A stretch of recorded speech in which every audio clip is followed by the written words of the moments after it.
Welcome to Unit 7B, Sadlier Level D. This is your newest vocabulary unit. So our first word for this unit is apex, which is a noun. It's a thing. It means the highest point or the tip, and that can be literally the highest point, like a mountaintop, or it can be, more figuratively, the highest point of your day, the apex of your day. Your synonyms are peak, summit, and acme. Your antonyms are nadir and lowest point. There is a plural noun form of it, apexes. We have an ES ending because the word ends in an X. And the picture I picked was a mountain, obviously, the point of a mountain, the highest point, the apex. And then my sentence is about that. To get to the apex of the mountain, you can either walk up 1,000 steps or you can just take the elevator. The next word for this unit is assimilate, which is a verb. And this is a word you're going to see throughout high school, more than just for this vocabulary unit. It means to absorb fully, but be careful with how this definition actually makes sense. Listen to how it's used in the sentence and how I explain it.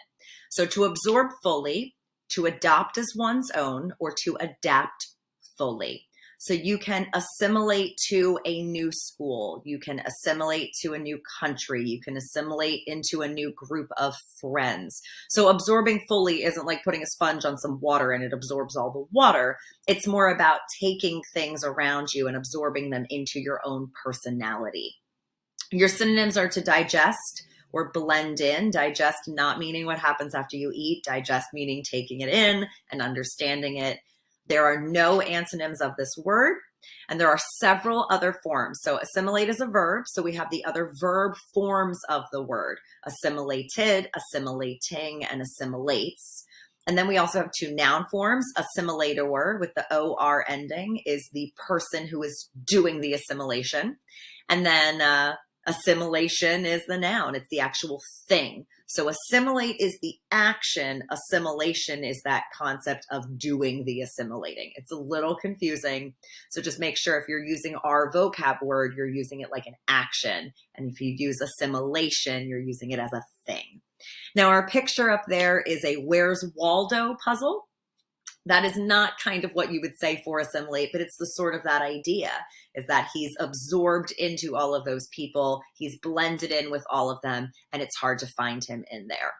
The sentence that I have, while some students and teachers like to stand out and be unique and weird, others prefer to assimilate into the group and go unnoticed, and both can be good. So assimilating into the group, meaning you sort of are absorbed into them, you adopt whatever their behaviors are and characteristics are as your own. Next word is bogus. Love this word. It is an adjective that means false or counterfeit. So if someone tells you a story and you think it's a lie, you could say that story is bogus. Our synonyms are more terminology you might recognize: phony, fake, and vocabulary word from a previous unit, spurious. Your antonyms are genuine and authentic. And you have two other forms: the standard noun adverb endings.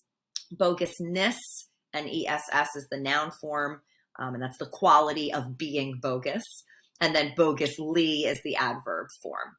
My sentence, you have that dollar bill up there, $100 bill up there. That is a bogus $100 bill. If you look really carefully at it, you'll notice little things in there that show that it is not real. Movies are not allowed to use things that don't show that they're fake. So if you have somebody being a cop, it's a bogus badge. It's going to have something on it that designates that it's not actually real. My sentence: some of my students tried to pass off bogus money when buying sandwiches at Wawa, but they were caught immediately when the cashier noticed the "In God We Trust" written on the bill. Don't use bogus money. Our next word is interim, which is both a noun and an adjective. This one might be a little tricky. As the noun, it's the time between. So like an interim is almost like a break of some kind.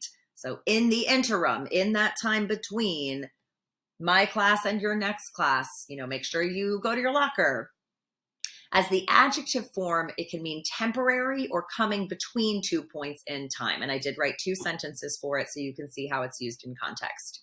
Your synonyms for the noun form are interval or interlude. Your synonyms for the adjective form are provisional and stopgap. There are no antonyms, and your only other form is interims, the plural noun form. So you have someone kind of in between in that picture. My adjective sentence, using it as a describing word, the baseball team was struggling with the interim coach and improved once they had someone permanently take over the position. So calling him the interim coach means that he is the temporary coach in between the coach they used to have and the coach they're going to have in the future. Our noun sentence, I know there is some time before your next class, but in the interim, please work on missing assignments. In the time in between, in the interval, in the interlude, in the break in between. Our next word is meander, and this is another 2 parts of speech word. As a noun, it means a sharp twist or turn, and as a verb, it means to wander about or to wind about. I normally hear this word used as a verb. I don't really hear this word used as a noun that often. You can, it's a thing, but it's not as common. Your other forms are meandering, meanders, and meandered, which are just your other verb forms. In that picture, you could use either part of speech for this word. You could say that the river that's running through there is meandering. It's wandering about, it's winding about. Or you could say, in that river, there is a meander. There is a sharp turn or a sharp twist. I used the verb form in my sentence. Many students try to meander in the hallways during class, ducking in and out of places to try and hide. But Mr. Jim is there to find them and send them back to Lit B. He would never meander during my class. Our next word is momentous. You can see the root in there, moment, and then we have an OUS adjective ending. And it's a word that means very important, a momentous occasion, a momentous decision, a momentous moment even. Your synonyms are consequential and weighty, meaning they are significant, they are important. Your antonyms are inconsequential, trivial, slight, or unimportant. And we have an adverb form, momentously. That picture is the landing on the moon. That was a very momentous occasion. If you know anyone who was alive when that happened, many of them remember watching it. They know where they were when it happened, similar to certain things that have happened in your lifetime. And then our sentence, a momentous decision by Mr. Gellert to allow the students and teachers to bring pets to campus made Miss Beck happy since she loves her cat and wants him to teach with her every day. I do. I would love to bring Malcolm to school with me.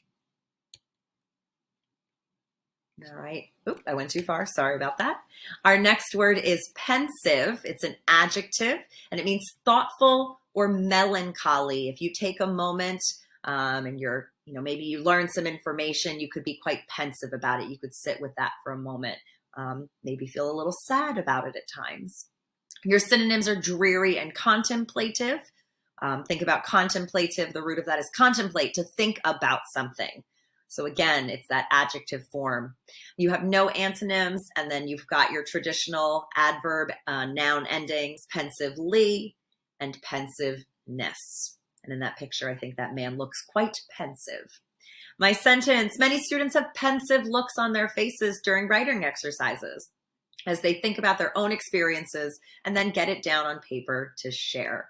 So they're very thoughtful about that. They're thinking about it. They're contemplating everything. Now we move to sprightly, which is an adjective that means lively, full of life, spicy, and flavorful.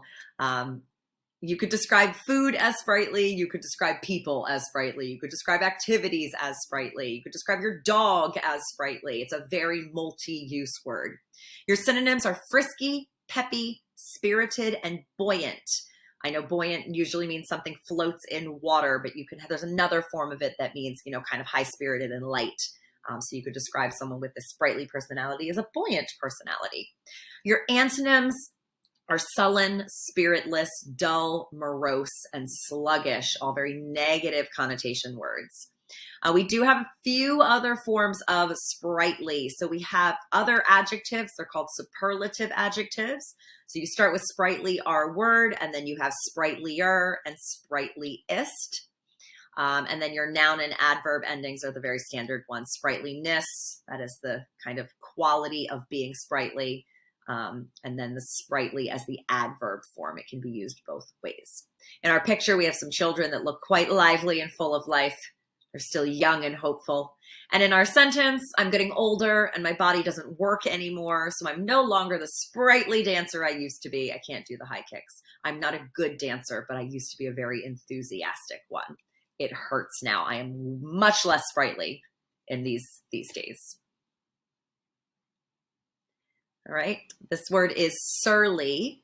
It's another adjective, and it means angry and bad-tempered or rude. This is a word that you can work into your everyday conversations without too much effort, I'm sure.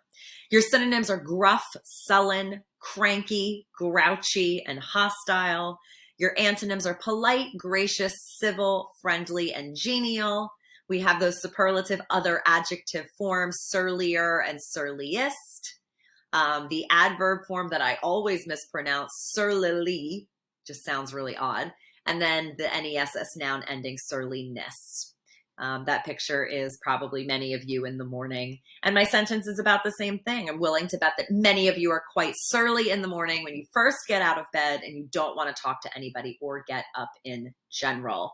I know for some of you that I see in the mornings, sometimes your surly mood is still around in the morning, and then I see you later on in flex and you're a bit more sprightly at that point. You've woken up, you're ready to go. And then our last word for this unit is tirade. It is a noun, it's a thing. Do not use this word as a verb. It is not an action. It is the long, angry speech itself. So our definition is a long, angry speech that's usually very critical. It is a very negative thing. Your synonyms are diatribe and tongue lashing, which tongue lashing is when you kind of yell at somebody for something they've done. There are no antonyms, and your other form is the plural noun form tirades. My sentence, and again, I'm going to use tirade as a thing, not an action. It is a thing. After Mrs. Worrell insulted Taylor Swift as a songwriter, Miss Conboy and I went on several long tirades defending Tay-Tay and insulting Mrs. Worrell's opinion on music. I actually do not know what her opinion on Taylor Swift is. But if she insulted her, I would explain why that was not a good idea.